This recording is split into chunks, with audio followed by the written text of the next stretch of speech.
Awesome. Well, we will go ahead and get started in the interest of respecting everyone's time and keeping our agenda on track today. So once again, welcome. So glad that you all could join us this afternoon. We've got a good hour lined up for you all today. My name is Mico. I'm the Community Organizing Associate for River Network. I'm really excited to invite you all to take a look at some of the work we've been doing over the last year with community leadership development programs. So Deanna, if you want to pull up our slide deck and we can get kicked off here. Thank you so much. So like I said, my name's Mico. I am positioned in the Great Lakes region in Grand Rapids, Michigan. And as the Community Organizing Associate, I've been privileged to work with local groups who have been developing their own leadership development programs to serve community members and elevate local expertise into decision-making positions and positions of power. And like I said, we have some grantees with us today, as well as one of my colleagues from River Network. So I'll invite them all to introduce themselves. Deanna, would you like to start? Hello, everybody. My name is Diana Toledo. I am based in Cherokee Lands in Western North Carolina, today Asheville. And I am a program director that focuses on resilient cities and communities at River Network. So been part of this work and been great to work with both Dani and Abel. Thanks, Hannah. Yeah. Dani, would you like to go next? Sure. So my name is Dani Lindamood, and normally I'm based out of Ontario, Canada, but I'm joining today from California, where I was born and raised. And I am the program manager with the Water Watchers, which is a small nonprofit that is based in Guelph, Ontario. Thanks, Dani. And Abel. Hello, everybody. My name is Abel Olivo. I'm the Executive Director of Defensores de la Cuenca, which means Watershed Defenders. We work to engage Latinos and Spanish speakers in watershed-related issues, and we do that by creating opportunities for people to come and enjoy nature and the environment in a fun, family-friendly way. Great. Thanks, all. So in case any of you aren't familiar with River Network, we are a national organization. Deanna, if you want to advance the slide, thanks. We are a national organization that for over 30 years has been supporting local and statewide organizations on the ground all over the country, and obviously in Canada as well, nod to Dani, who are doing water protection work. We have 4 main issue areas that we focus on currently, which is water policy, agricultural landscapes, resilient cities and communities, as well as clean, safe, and affordable drinking water. So this work falls into our resilient cities and communities issue area, working in climate resilience. And I would encourage you all to visit our website if you have not already. It is full of resources. We have a really cool map of water protectors, so you can connect with other organizations in your area who are protecting water resources and working on climate change. And then there's also a lot of information there about other upcoming webinars and trainings that we are hosting in the future. So definitely encourage you to visit our website and get connected with us if this is your first touch point with us. So to get started, our agenda today, we're going to do a quick overview of a toolkit that we published last November, which was kind of the nexus for this work, focused on leadership development programs. We'll be hearing from Dani and Abel on both of the programs that they've been working on developing themselves. And at the end, we'll either have a group discussion or breakout rooms, depending on how we're feeling, to discuss how leadership development intersects with your work in your own community.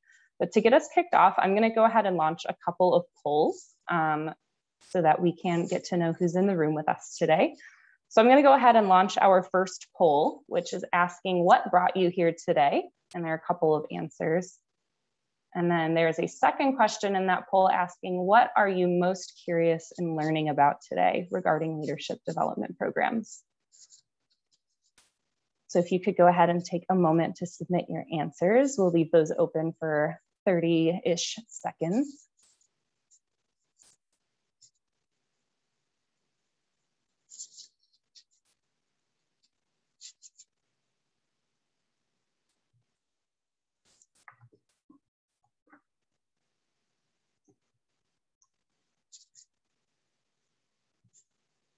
All right, Great, thank you everybody. So it looks like most of you are joining us here today because you're either interested in building a new program or you're just really curious about leadership development initiatives. So thanks for being curious with us. And as far as what we're most curious to learn today, most of our answers are all of the above. Everyone's interested in everything. So we'll try and cover a little bit of everything today then. Thanks so much.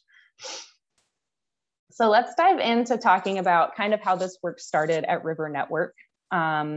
We have, with the support of the Kresge Foundation, Deanna, if you want to advance the slide, sorry, I always forget to cue you.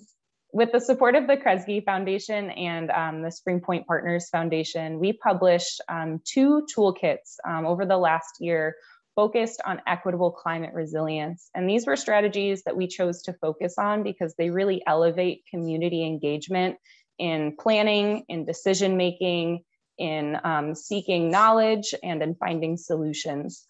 So the first of those 2 tools to come out was the one we're going to discuss today, which was fostering community leadership, which really focuses on building the capacity of community members to participate in decision-making, to run for elected office, to apply for appointed positions within local or state government, but to really find ways for community members to participate and hold power in their own spaces.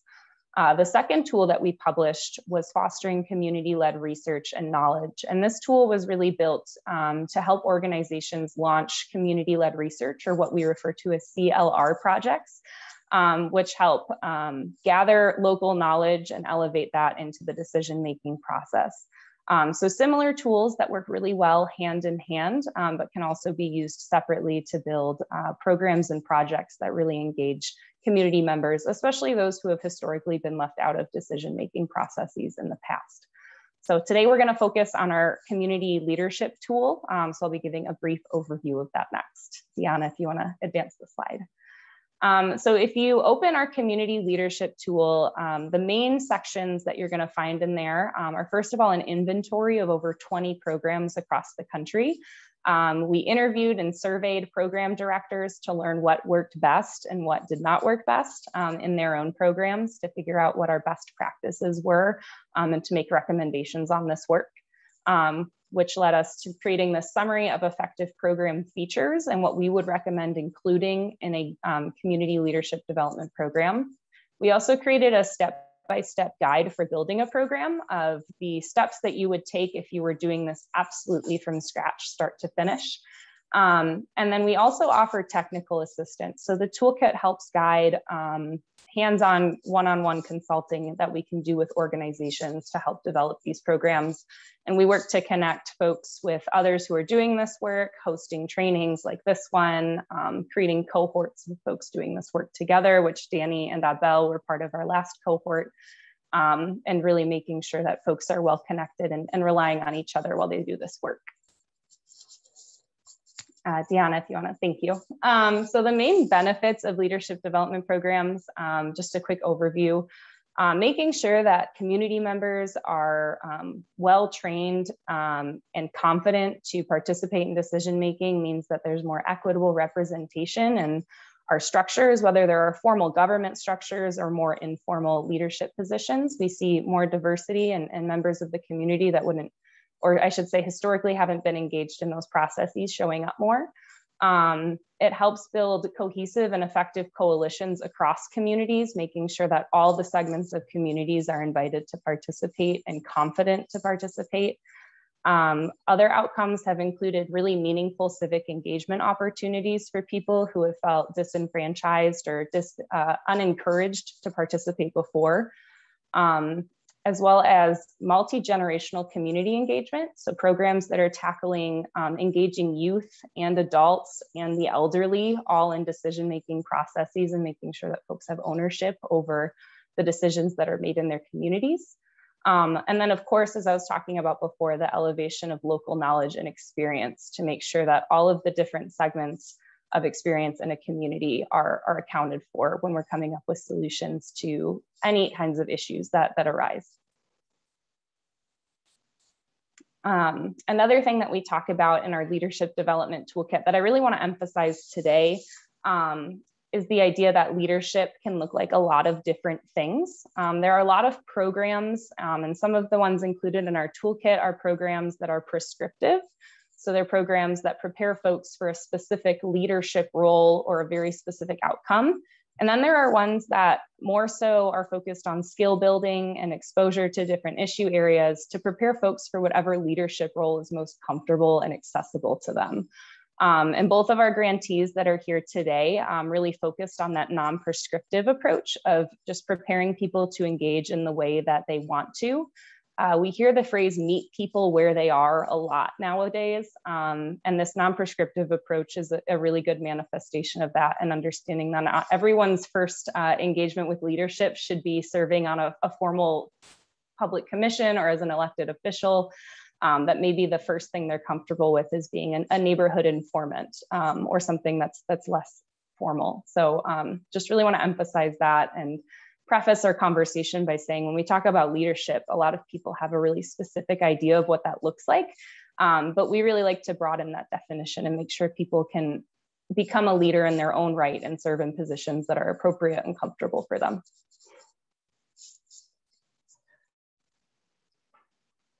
And then I'll just finish out our quick overview of the toolkit by talking about some of the best practices. And these are things that Dani and Abel, I'm sure will both touch on as they talk about their programs today. One of the first things we recommend in the toolkit in our step-by-step process is developing a planning team and doing a community needs assessment to make sure that your program or your idea for a program is not overlapping or taking up space in a very busy community that might have other needs, and to have a planning team that is representative of the community that you hope to serve so that you can make sure you're taking everything into consideration, whether it's cultural competency or needs-based issues or specific issue areas and content that your program should cover.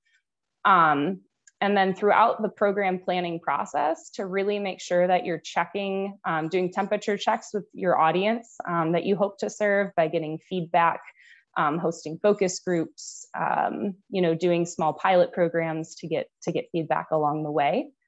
In addition, we also recommend doing some really intentional planning around accessibility, especially working with audiences and populations that maybe haven't historically been involved in formal or informal leadership roles, making sure that things like transportation and child care, meal service, stipends, all of those things are offered, as well as language services, interpretation, cultural competency to make sure that your program is actually welcoming and accessible for the folks that you hope to work with. We of course recommend some qualitative and quantitative metrics for tracking the success of your program along the way. And noted that there was a lot of success in programs that focused on specific populations or affinity groups.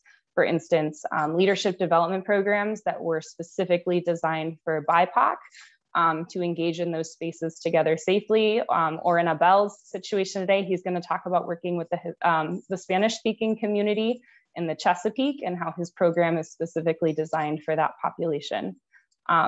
And then the last best program practice that I'll offer today is having some kind of alumni program to keep folks engaged after the fact so that they feel supported as they actually pursue leadership programs, or I'm sorry, leadership positions. So with all of that being said, I'm going to take a moment to pause and reflect and see if there are any questions that came into the chat box. Or if anyone wants to come off mute and ask a quick question before we dive into some of the more programmatic pieces with Dani and Abel.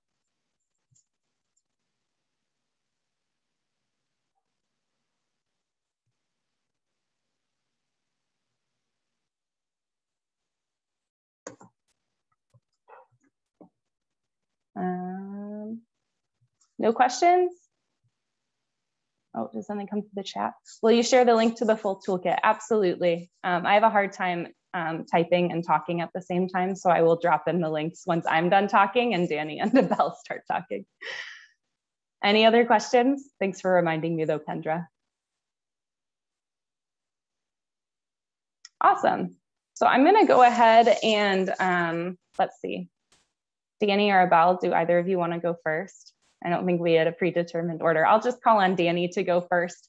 And they're going to start by just giving a brief summary and overview of their programs, just to give you a taste of what they've been working on. And then we'll kind of do an informal panel discussion where you all can submit some questions in the chat for us to ask. But we also have some pre-loaded questions about some topics that they want to talk about as well. So Dani, I'm going to go ahead and turn it over to you to give a brief overview of the program you've been working on. Beautiful. Thank you so much, Hannah. It is so lovely to be with you all here today. I just want to reiterate too that please use the chat if you have any questions or reactions. It's always nice just to get to hear from everyone as you present, so you know that you're not boring everyone, or that you're at least following along. So hi, I'm Dani. Again, I'm the program manager with the Water Watchers, and we were a grant recipient to do a leadership program with River Network, which is just awesome. And it's been a really, really fun experience. Sorry, the home phone is ringing. It's been a really interesting and fun experience, but I just want to talk to you a little bit first about where we kind of started this journey, which is that a big portion of the work that we do at Water Watchers is around grassroots campaigns. So these are communities that are facing a threat to water in their community. So it might be an extractive industry, or we have a group that's fighting nuclear waste storage. And there's corporations that want to build a big old warehouse and pave over a wetland and different things like this. So these people end up being on the front lines of an environmental protection movement out of necessity, usually for protecting their home, their drinking water, and the environments that they love and that they have connected to throughout their life. So this is really what our leadership development program focused on, was supporting these individuals and groups to become climate leaders through their grassroots campaign journey. And I'm just going to share a couple short little slides that describe some of what we did.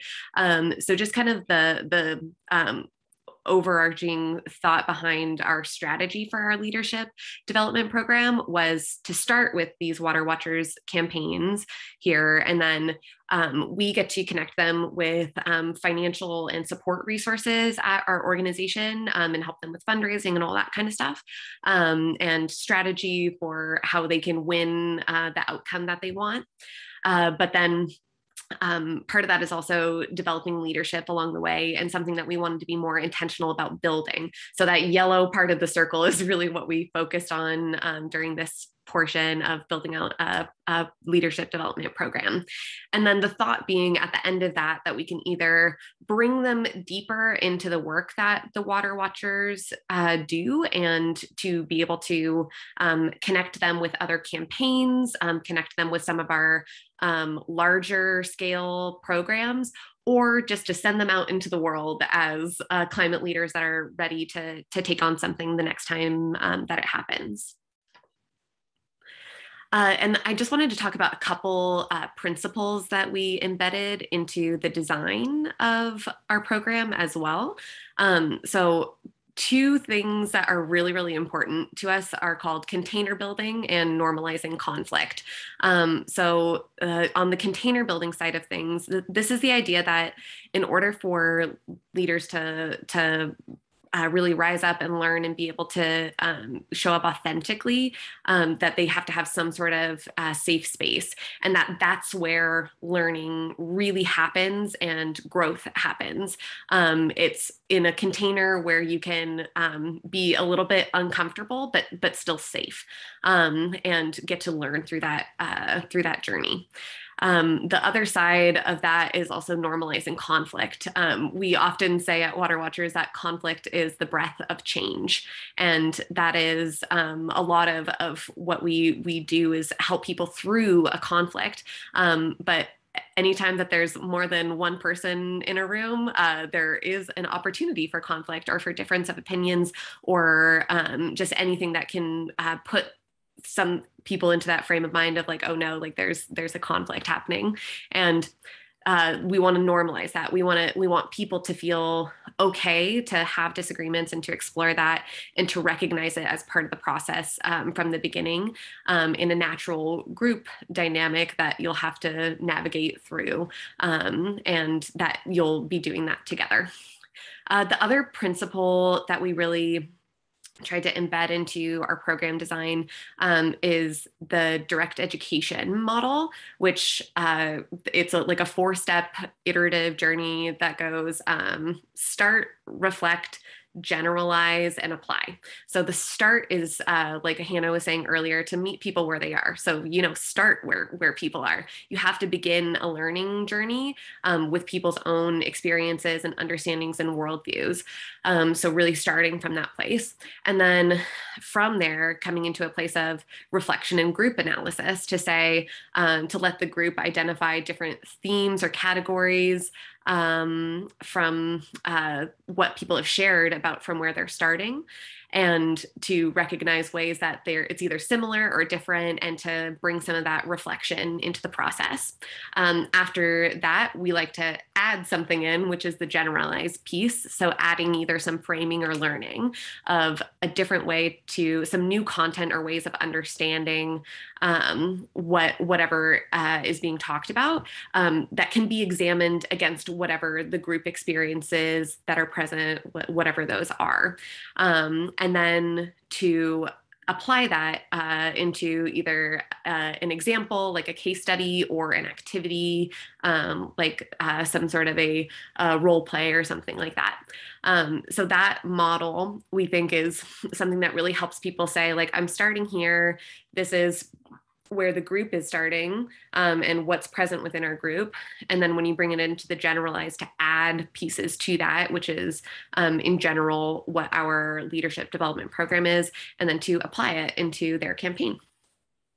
So what we ended up with for our leadership development program is this kind of 5-module thing. And this is just a roadmap overview. I'm not going to get into any of the specific content because it's big. The document is pretty long, which is a good thing for us. But it starts with making sure that we're all on the same page with like what our theory of change is at Water Watchers, why we focus on water, why we center relationships, and why we try and apply a justice lens into the work that we do, because we really do think a high tide raises all ships. And also getting out of what we call the bubble. And that is just the idea that a lot of the people that we work with are white and middle class groups that are for the very first time facing the idea that maybe their government isn't serving them or isn't going to look after their best interest, and helping people to get out of the bubble, to realize that they have other avenues to pursue, that they can get what they want, which is a big learning straight from the start. The other modules that we ended up developing were around exploring leadership, which was just really kind of the theory of leadership and different group dynamics, and also discovering what that means in terms of the cohort, their group, that like what leadership skills and styles are present there.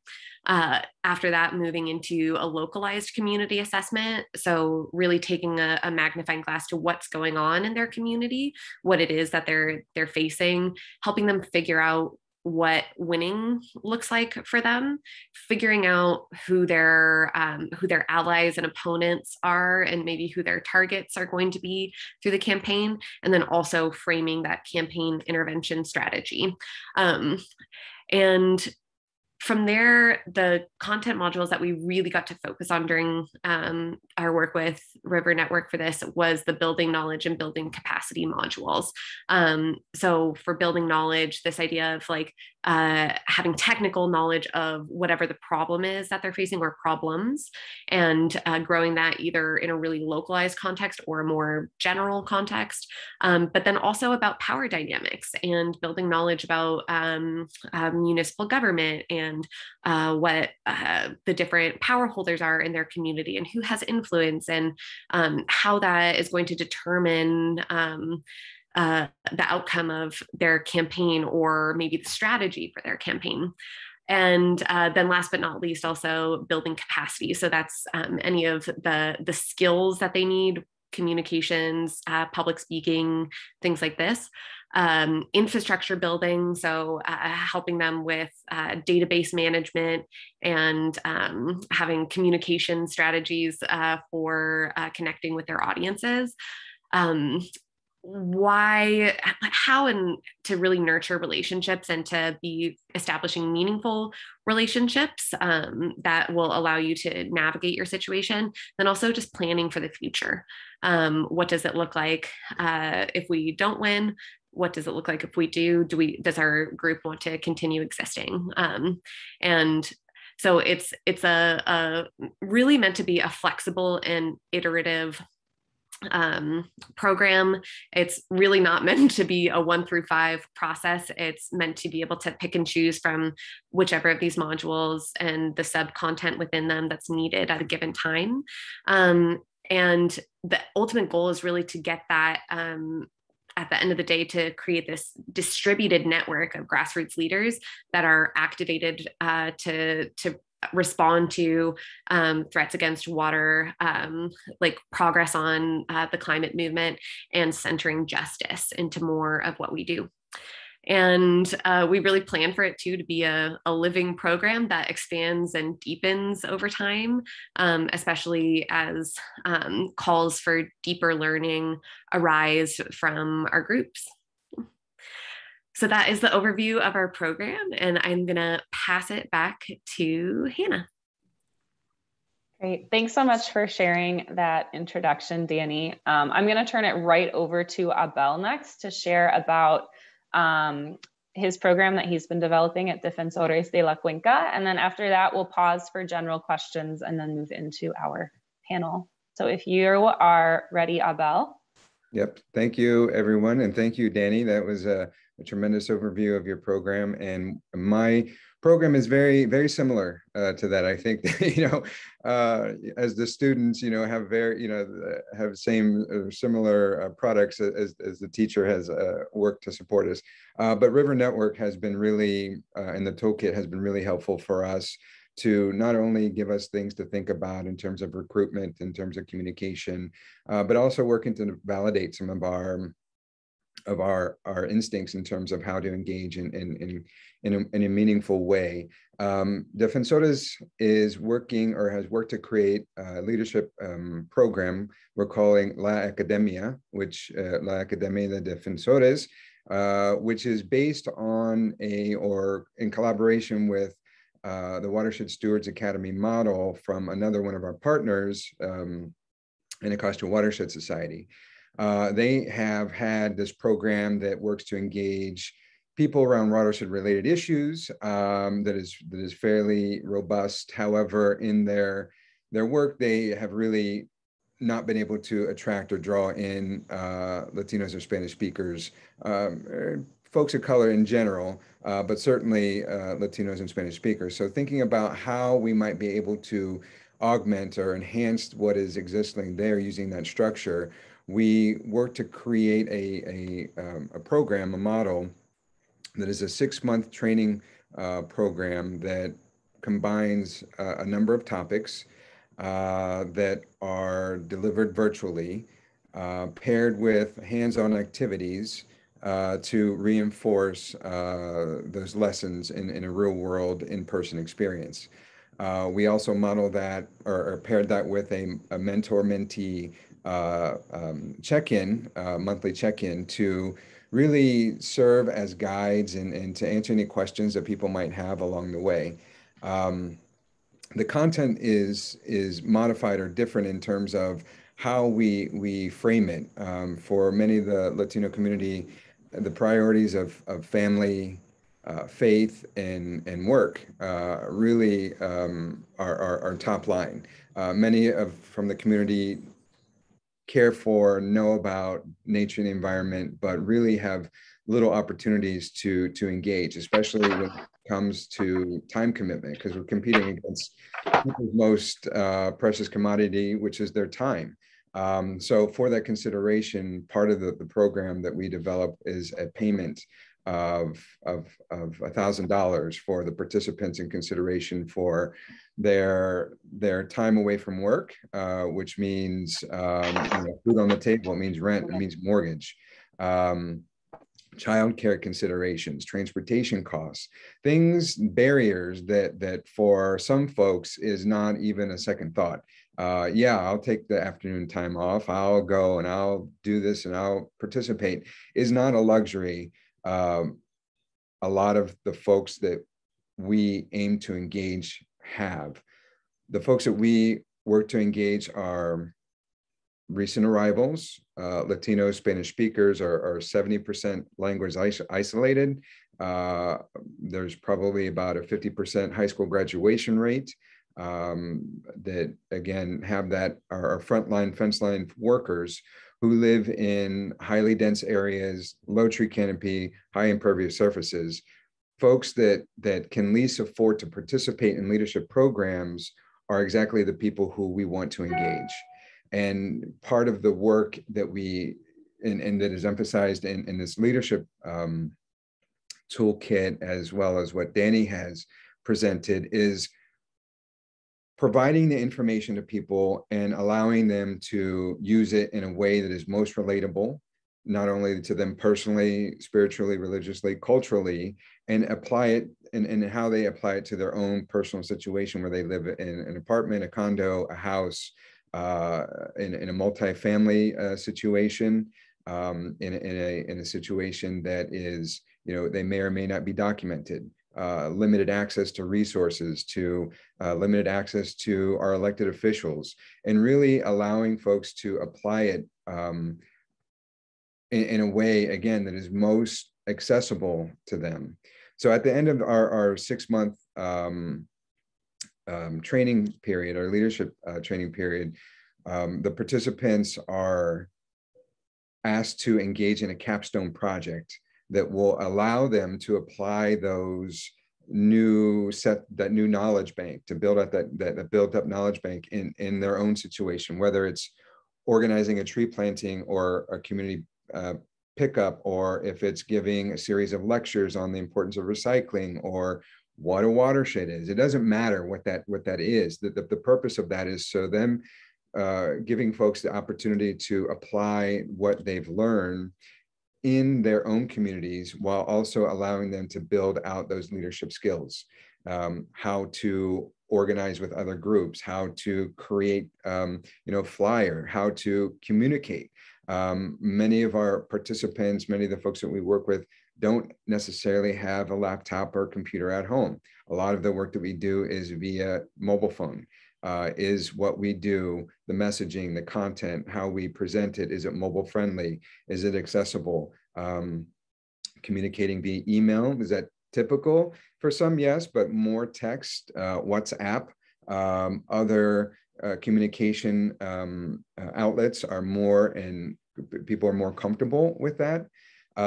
So again, the idea is to provide a base of knowledge around these issues, provide an opportunity for people to express or to show leadership and to share the information that they've learned, and invite others to participate.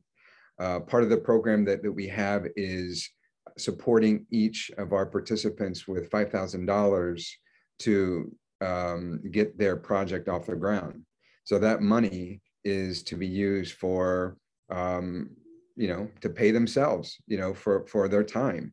We need to recognize that is an important part of building leaders and leadership. Buying materials for, if it's a cleanup or a planting, or you're hosting a series of workshops, you want to buy food and have, give people what they need to enable them to participate. And the idea ultimately, or hopefully, is that perhaps they would continue working with us, Defensores, under our umbrella, or even better yet, have them, our participants, take the lead and build out their own organization, their own entity, and take what we have and transform it into a whole completely different way that is, maybe specific to Guatemala, or is maybe folks from El Salvador, or maybe from Central South America, or for people who speak Mam or Quechua or other languages. The goal or the idea again is to enable or present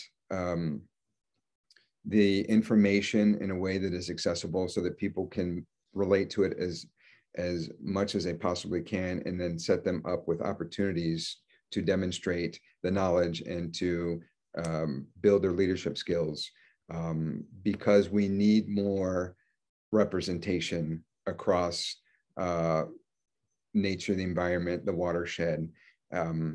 What we found in kind of part of the impetus or the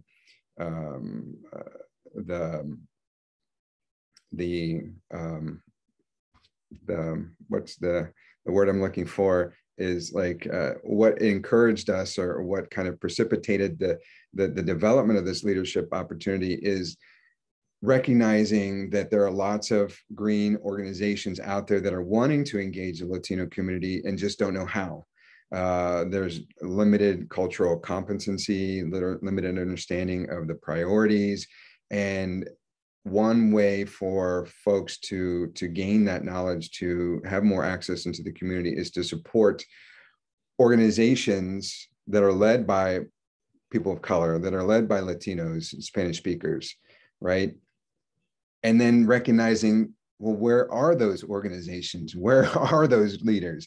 We certainly do exist, and I'm not the first, and I'm definitely not the last, but working to create more of those smaller entities to be supported by these larger organizations in these efforts is the goal that we have with this leadership program. And again, the tools that the River Network have provided have really given us a lot of food for thought in terms of enhancing our program, and then validating some of the points that we were making. Thanks, Abel. A couple of questions came in about your program while you were speaking. I'm going to call on Ashley to unmute and ask her question out loud, if you don't mind.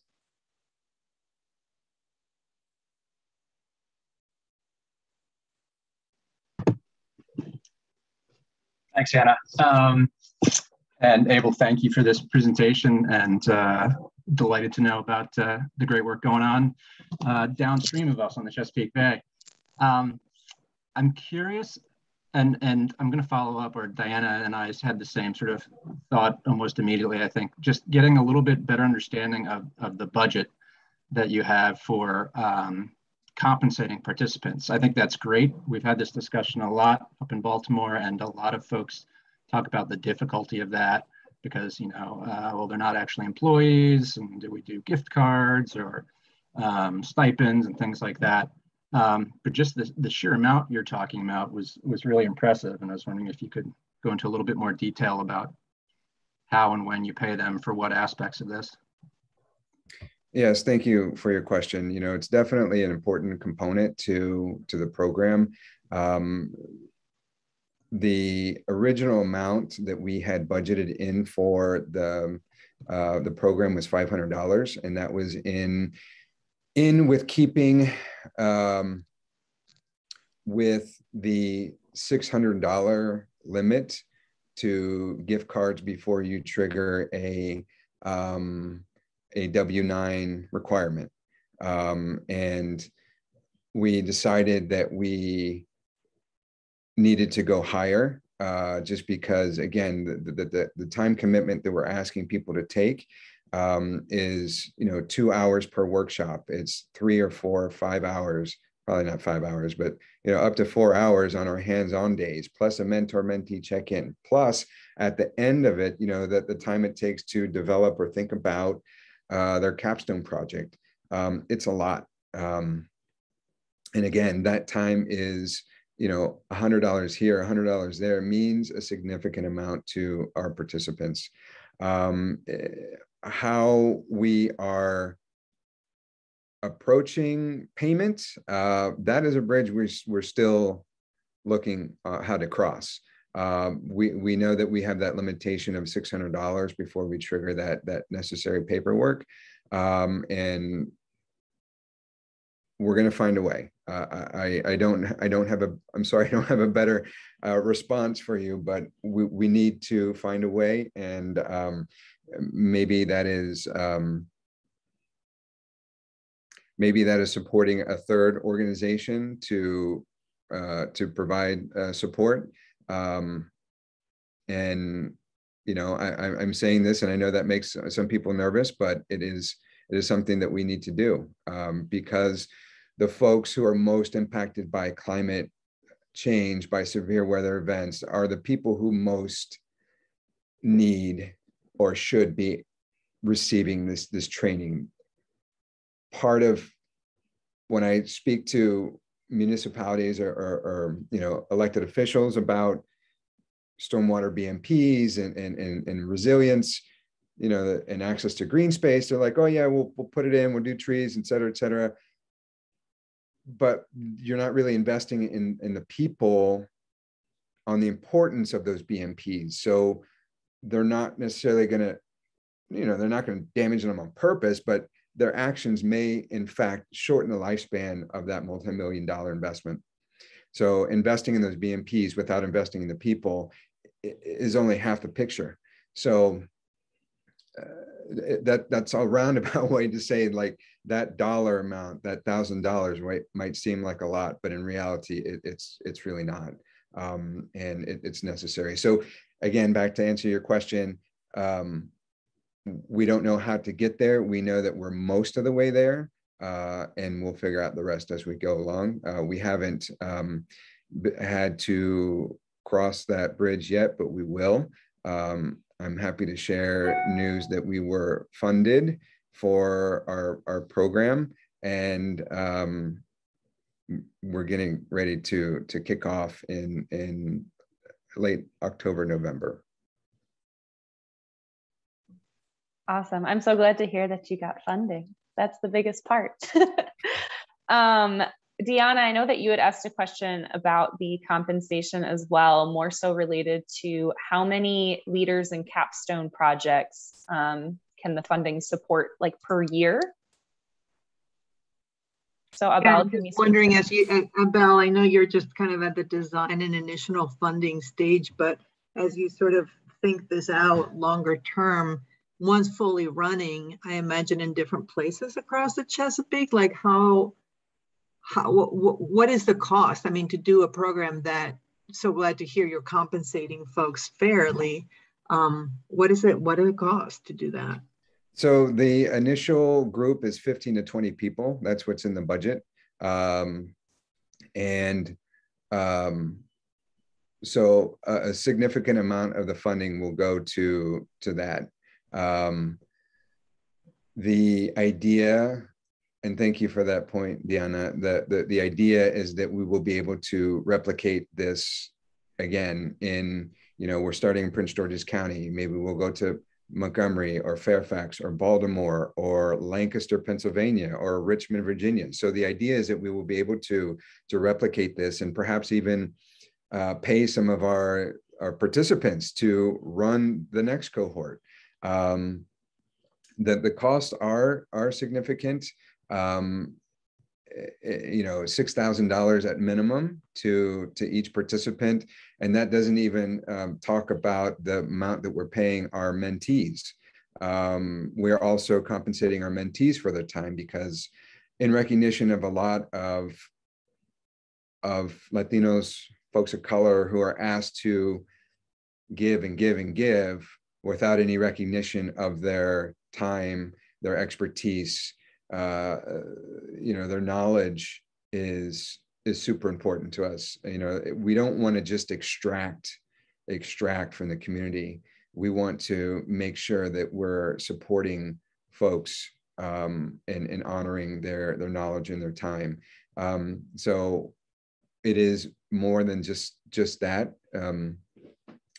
It is, I think, how we presented the information. I think that is, very appealing to funders. If that is maybe a challenge is that each of those participants will be able to implement a project on the ground. And so in reality, those $5,000, at least a portion of that or a percentage of that will be able will have a calculable impact to water quality, right? It'll have a calculable impact to air quality.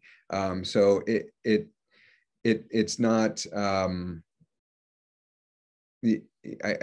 also like making sure people understand what we're trying to do is create a long-term structure for the work and building capacity through leadership development, right? Because there's no, like, virtually no structure in place. So kind of framing it in those terms help this funder in particular see or you know, come along with us on that idea. Thanks so much, Abel. And thank you for pulling out the specific piece about, you know, not extracting information without compensation. That's something that we learned a lot about when we were actually writing the toolkits, and we're able to implement a compensation structure for everyone we involved in those interviews, for guest speakers at webinars, to make sure that we were honoring the expertise and the time of those folks we were relying on. So thank you for pulling that out specifically in that answer. I kind of want to ask the same question to Dani as well regarding kind of I know that the structure of your program is a bit different, relying on the campaign cycle for these issues, but kind of talking about a budget for your program, kind of how many people you typically engage and for how long you're working with them. Yeah, it's super different for every single campaign, which is why we needed to make something a program that was flexible. There are some campaigns that we work with for multiple years because the kind of fight that they're engaged in is against like a new gravel pit being put into their community, for instance. And that process from the purchasing of the land to final approvals, if you're able to keep challenging them throughout it, can be a long, like multi-year process. So there's some groups, and generally speaking, they'll have a leadership committee for their grassroots group and their own kind of separate identity from the Water Watchers.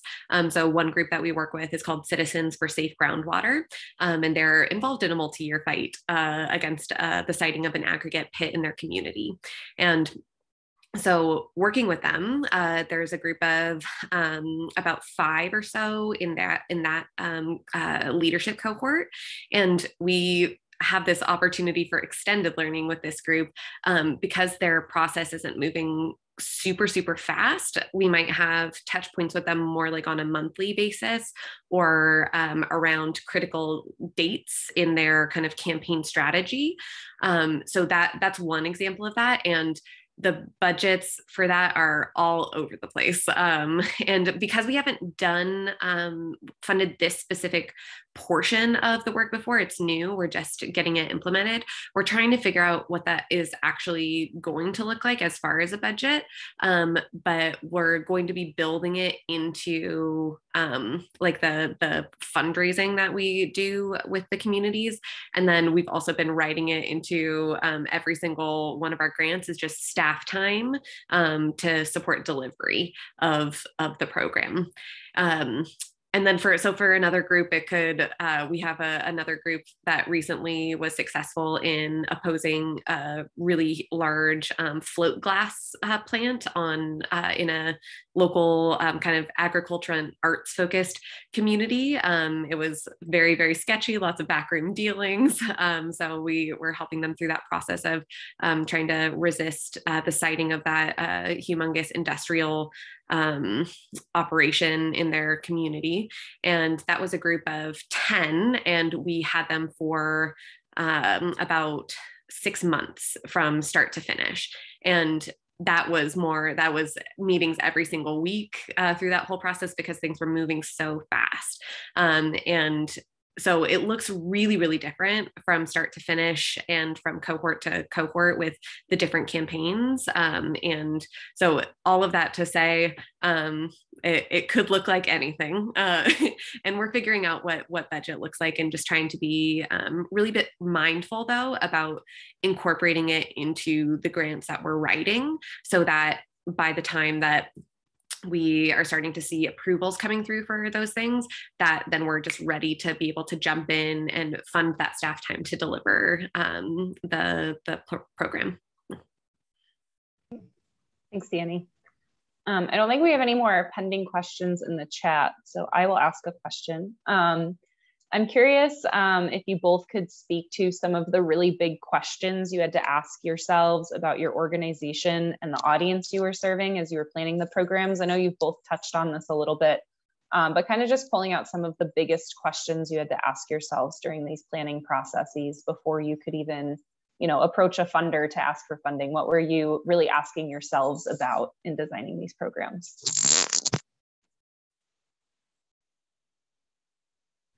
I'll call in Dani first. I was just going to say, Abel, do you want to go first? I think that I think we kind of had two big questions that we had to ask ourselves.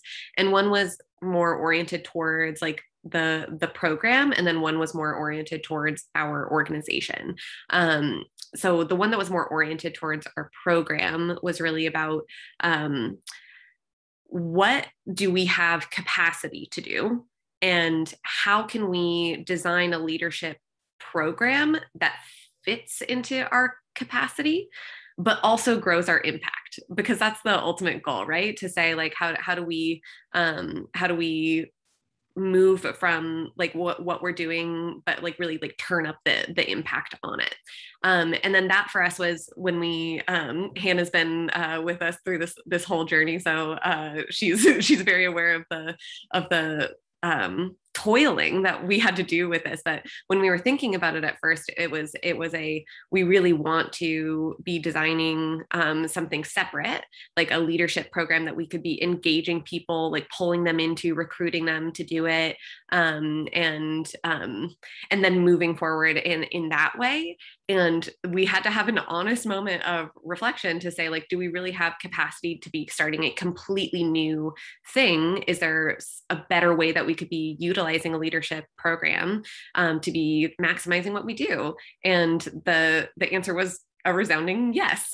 Like, we can start with these cohorts, these campaigns that we already have, and be looking at it from more of a lens of how can we help them become better leaders, not just be responding to this like their house is on fire, we have to like get out this fire, go through the fire drill kind of thing, and then actually move into something that was more meaningful and that was poising these people who were at this critical moment of awakening and activation for the environment, and being able to then to like help them go a step further in their learning and in being able to be a climate leader moving forward from that one instance.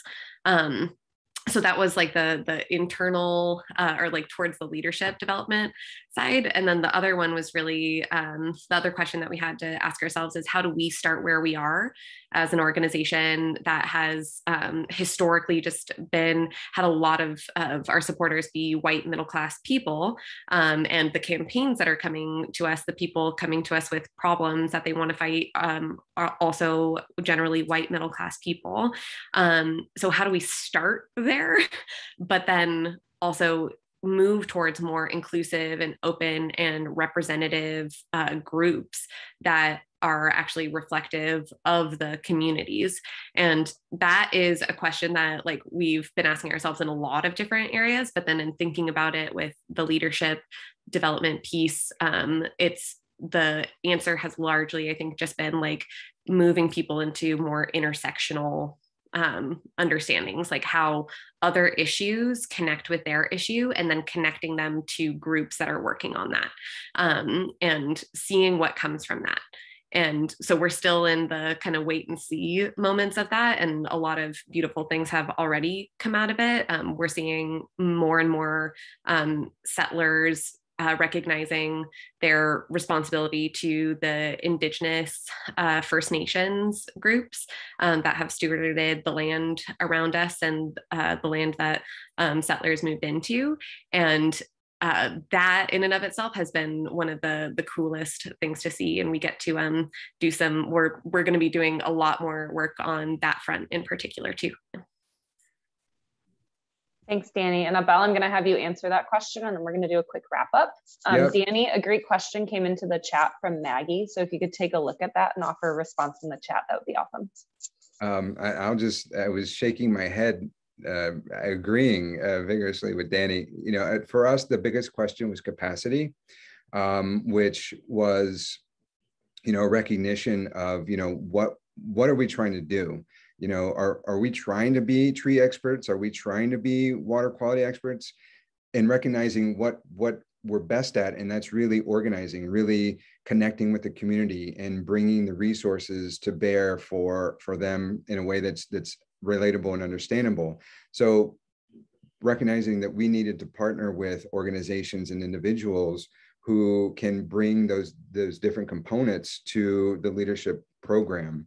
And really not trying to fall over ourselves, trying to brush up on, you know, we're not biologists. That's not our role. Our role is to help create these opportunities for people to take advantage of, and then partner with the experts. You know, one of the things that the people that we're working with is the North American Environmental Education, North American Association for Environmental Education, to help us really quantify or to package up the material so that we can then, you know, replicate it and pass it off to other people, right? So it's not just held here. We're able to share it across different communities, different locations. So that was really the biggest question that we had to answer, is like, what do we want to do? What role do we want to play, and what the capacity is? Thank you so much, Abel.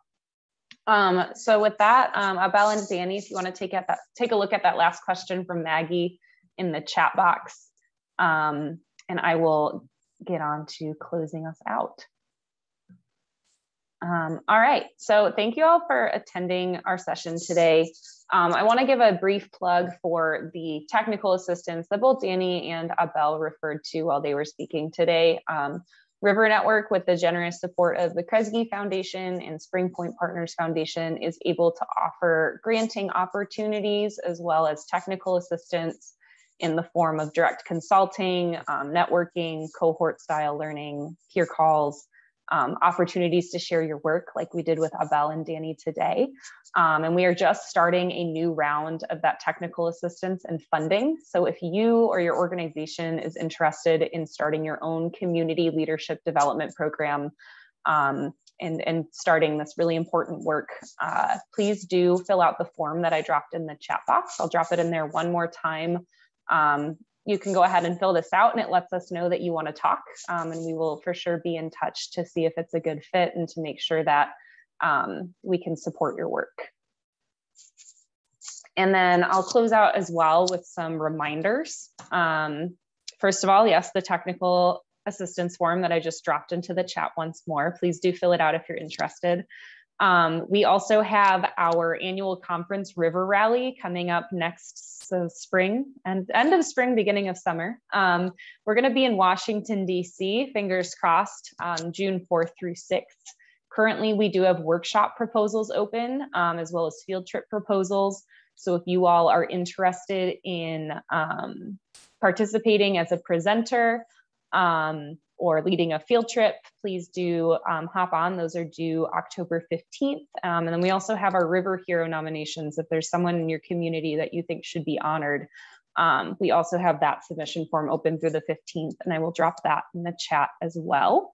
And then earlier I dropped in a link for a session evaluation. And then Dani, I'm gonna call on you real quick. I know that you wanted us to plug Watershed 2021, which is coming up in October.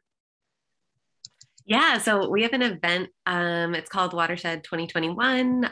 It's on October 16th, which is a Saturday, and it's an all-day event, and it's all online on a digital conference platform called Hopin. But it's going to be a hearing directly from a lot of these campaign groups, and then also the solidarity movements that we're building with Indigenous peoples and how we want to move that forward into a political action agenda. And creating some, drawing some lines between the international aspects of that too, with other water protectors across multiple other continents. So it's going to be a really, really cool event. And I'll just drop the link for the registration in the chat there. But you can also get in contact with me, Dani at waterwatchers.ca, if you have any financial barriers to attending, and I can get you a complimentary registration. Thanks so much, Dani. And thank you all for joining us. I know we've gone just a couple minutes over here. I will be sending out a follow-up email with the recording to this session, as well as all of the links we've had in the chat today and the contact information for both Dani and Abel. So no worries if you missed anything there, but I just want to close out by saying thank you so much to our presenters. Thank you for our attendees. I know there's so much going on in the world right now, so we appreciate an hour of your time to talk about this really awesome work.